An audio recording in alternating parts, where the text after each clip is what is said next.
Hello Hariom किरण family में आपका स्वागत है। श्रीमद् भागवत महापुराण पढ़ने जा रहे हैं। श्री गणेशाय नमः। ओम भूर्भुवः स्वः तत्सवितुर्वरेण्यं भर्गो देवस्य धीमहि धियो यो न प्रचोदयात्।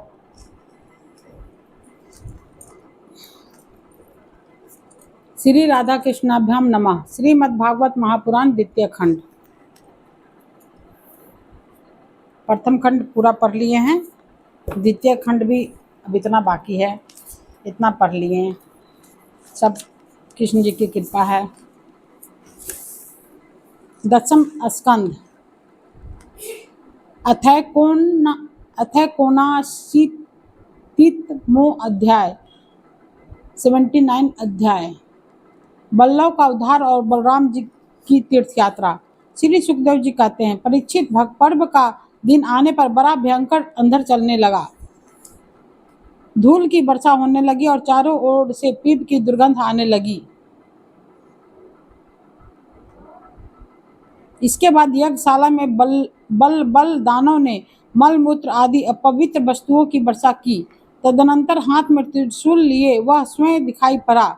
उसका डिल डोल बहुत बड़ा था, ऐसा जान पड़ता मानो ढेर का ढेर कालिक इकट्ठा कर दिया गया हो। उसकी चोटी और दाढ़ी मूछ तपे हुए तांबे के समान लाल लाल थी। बड़ी बड़ी दाढ़ों और भौंवों के कारण उसका मुंह बड़ा भयावना लगता था। उसे देखकर भगवान बलराम जी ने शत्रु सेना की कुंदी करने वाले मुसल और दैत्यों को चीर फाड़ डालने वाले हल का स्मरण किया। उनके स्मरण करते ही वे दोनों शस्त्र तुरंत वहां आ पहुंचे। बलराम जी ने आकाश में विचरने वाले बल दैत्य को अपने हल के अगले भाग से खींचकर उस ब्रह्मद्रोही के सर पर बड़े क्रोध से एक मुसल कसकर जमाया, जिससे उसका ललाट फट गया और वह खून गलता तथा आर्त स्वर से चिल्लाता हुआ धरती पर गिर पड़ा। ठीक वैसे ही जैसे वज्र की चोट खाकर गेरू आदि से लाल हुआ कोई पहाड़ गिर पड़ा हो।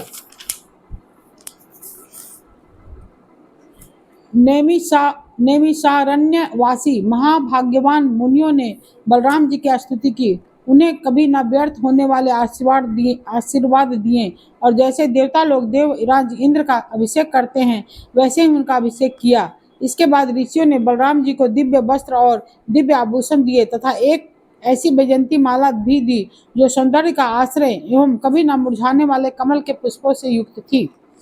तदनंतर नैमिषारण्यवासी ऋषियों से विदा होकर उनके आज्ञा अनुसार बलराम जी ब्राह्मणों के साथ कौशिकी नदी के तट पर आए।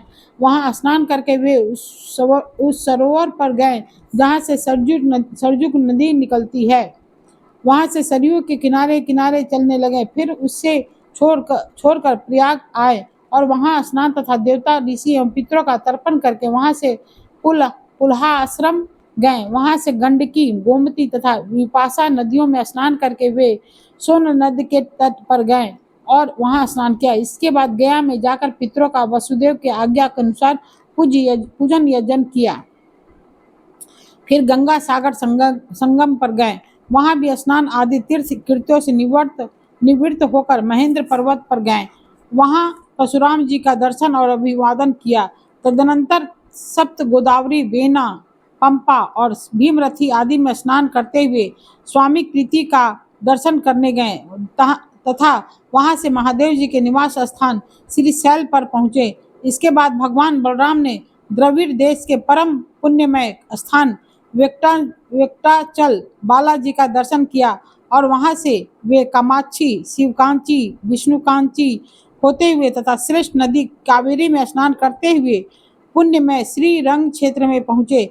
श्री रंग क्षेत्र में भगवान विष्णु सदा विराजमान रहते हैं। वहां से उन्होंने विष्णु भगवान के क्षेत्र ऋषभ पर्वत, दक्षिण मथुरा तथा बड़े बड़े महापापों को नष्ट करने वाले सेतुबंध की यात्रा की। वहां बलराम जी ने ब्राह्मणों को 10,000 गौवें दान की। फिर वहां से कृतमाला और ताम्रपर्णी नदियों में स्नान करते हुए वे मलय पर्वत पर गए। वह पर्वत 7 कुल पर्वतों में से एक है। वहां पर विराजमान अगस्त मुनि को उन्होंने नमस्कार और अभिवादन किया। अगस्त जी से आशीर्वाद और अनुमति प्राप्त करके बलराम जी ने दक्षिण समुद्र की यात्रा की। वहां उन्होंने दुर्गा देवी का कन्याकुमारी के रूप में दर्शन किया। उसके बाद वे फाल्गुन तीर्थ अनंत शयन क्षेत्र में गए और वहाँ के सर्वश्रेष्ठ पंचापशरस तीर्थ में स्नान किया। उस तीर्थ में सर्वदा विष्णु भगवान का सानिध्य रहता है। वहाँ बलराम जी ने 10,000 गौवें दान की। अब भगवान बलराम वहाँ से चलकर केरल और त्रिगढ़ देश में होकर भगवान शंकर के क्षेत्र गोकर्ण तीर्थ में आए। वहाँ सदा सर्वदा भगवान शंकर विराजमान रहते हैं। वहाँ से जल से घिरे हुए द्वीप में निवास करने वाली आर्या देवी का दर्शन करने गए और फिर उस द्वीप से चलकर शूरपारक क्षेत्र की यात्रा की। इसके बाद तापी, पयोष्णी और निर्विंध्या नदियों में स्नान करके वे दंडक आरण्य में आए। वहां होकर वे नर्मदा के तट पर गए।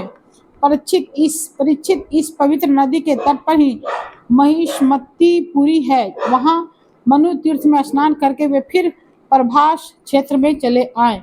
वहीं उन्होंने ब्राह्मणों से सुना कि कौरव और पांडवों के युद्ध में अधिकांश क्षत्रियों का संहार हो गया।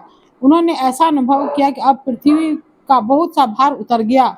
जिस दिन रणभूमि में भीमसेन और दुर्योधन गदा युद्ध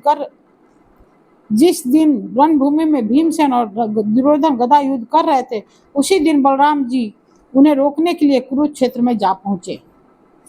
महाराज युधिष्ठिर, नकुल, सहदेव, भगवान श्री कृष्ण और अर्जुन ने बलराम जी को देखकर प्रणाम किया तथा चुप हो रहे। वे डरते हुए मन ही मन सोचने लगे कि ये न जाने क्या कहने के लिए यहाँ पधारे हैं। उस समय भीमसेन और दुर्योधन दोनों ही हाथ में गदा लेकर एक दूसरे को जीतने के लिए क्रोध से भरकर भांति भांति के पैतरे बदल रहे थे। उन्हें देखकर बलराम जी ने कहा, राजा दुर्योधन और भीमसेन, तुम दोनों वीर हो, तुम दोनों में बल पौरुष भी समान है। मैं ऐसा समझता हूँ कि भीमसेन में बल अधिक है और दुर्योधन ने गदा युद्ध में शिक्षा अधिक पाई है। इसलिए तुम लोगों जैसे समान बलशालियों में किसी एक की जय या पराजय नहीं होती दिखती। अतः तुम लोग व्यर्थ का युद्ध मत करो, अब इसे बंद कर दो। परीक्षित, बलराम जी की बात दोनों के लिए हितकर थी, परंतु उन दोनों का बैर भाव इतना दृढ़मूल हो गया था कि उन्होंने बलराम जी की बात न मानी। वे एक दूसरे की कटुबानी और दुर्व्यवहारों का स्मरण करके उन्मत्त से हो रहे थे। भगवान बलराम जी ने निश्चय किया कि इनका प्रारब्ध ऐसा ही है, इसलिए इसके संबंध में विशेष आग्रह न करके वे द्वारका लौट गए। द्वारका में उग्रसेन आदि गुरुजनों तथा अन्य संबंधियों ने बड़े प्रेम से आगे आकर उनका स्वागत किया। वहां से बलराम जी फिर नैमिषारण्य क्षेत्र में गए। वहां ऋषियों ने विरोधाभाव से युद्ध आदि से निवृत्त बलराम जी के द्वारा बड़े प्रेम से सब प्रकार के यज्ञ कराएं। परीक्षित, सच पूछो तो जिनके जितने भी यज्ञ हैं वे बलराम जी के अंग ही हैं, इसलिए उनका यह यज्ञानुष्ठान लोक संग्रह के लिए ही था। सर्वसमर्थ भगवान बलराम ने उन ऋषियों को विशुद्ध तत्व ज्ञान का उपदेश किया, जिससे वे लोग इस संपूर्ण विश्व को अपने आप में और अपने आप को सारे विश्व में अनुभव करने लगे। इसके बाद बलराम जी ने अपनी पत्नी रेवती के साथ एकांत स्नान किया और सुंदर सुंदर वस्त्र तथा आभूषण पहनकर अपने भाई बंधु तथा स्वजन संबंधियों के साथ इस प्रकार शोभायमान हुए, जैसे अपनी चंद्रिका एवं नक्षत्रों के साथ चंद्रदेव होते हैं। परीक्षित, भगवान बलराम स्वयं अनंत हैं। उनका स्वरूप मन और वाणी के परे है। उन्होंने लीला के लिए ही यह मनुष्य सा शरीर ग्रहण किया है। उन बलशाली बलराम जी के ऐसे ऐसे चरित्र की गिनती भी नहीं की जा सकती। जो पुरुष अनंत सर्वव्यापक अद्भुत कर्मा भगवान बलराम जी के चरित्रों का साय प्रातः स्मरण करता है, वह भगवान का अत्यंत प्रिय हो जाता है। इति श्रीमद्भागवते महापुराणे परमहंस्यां संहितायां दशम स्कंदे उत्तरार्धे बलदेव तीर्थ यात्रा निरूपणम नामैकोनाशीतितमो अध्याय 79 अध्याय पूरा हुआ।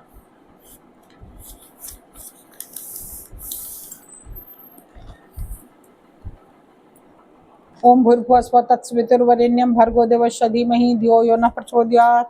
ठीक है दोस्त, हरि ओम।